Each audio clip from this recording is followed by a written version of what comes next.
little headstand tutorial. For headstands, the most important thing is that we have a really good mobility in the shoulder joint and that we are not flaring our ribs and moving our spine. So basically down dog is a really important conditioning pose so that one day you can explore a headstand. I'll show you what I'm talking about in downward dog. So if we are immobile in the shoulder joint, we might reach the edge of mobility here in downward dog, but then our spines are mobile and have that mobility, so our down dog might end up looking like this, which is really just using the mobility in the spine to compensate for immobility in the shoulders. So what we need to do, what you can do, if you've got blocks or a roller, anything in front of you, I'm going to do some stretches with the elbows on top of your blocks or your roller. Bring your knees in narrow underneath you in child's pose, and that will help you avoid those compensation patterns and constantly moving into a back bend there, because that's not what we want when we're heading into a headstand.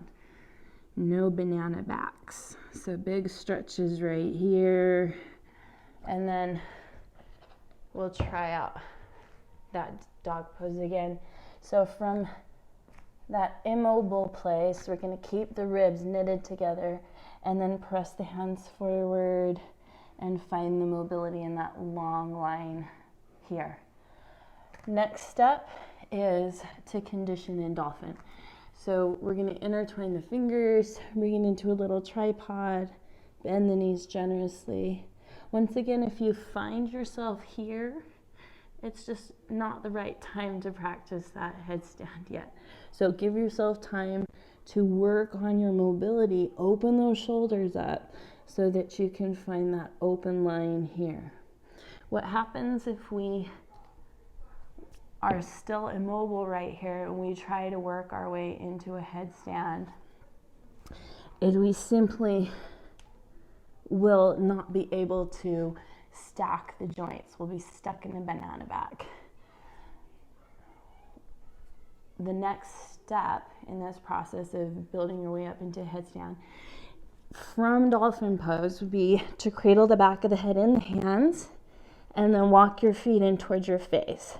So you see how we're working on getting the mobility and in the shoulder joint, rooting down through those forearms. Tuck one foot up here, and then we're going to tuck the other foot up and then work on stacking, vertical stacking. And the balance is in the ulnar ridge of the forearms rather than in the head. And then we can play with extending up from here.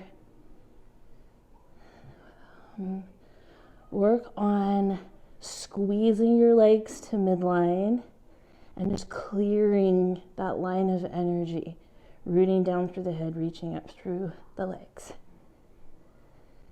And then as you get more comfortable in your headstands, we can work on hinging the hips and piking up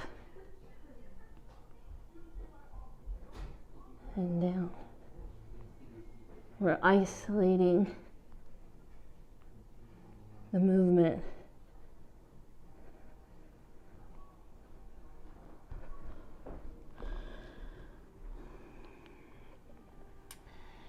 It's really easy to fatigue fast when you're working inversions and arm balances. Make sure you reserve enough strength to continue your conditioning safely, and be patient with yourself when it's time to rest.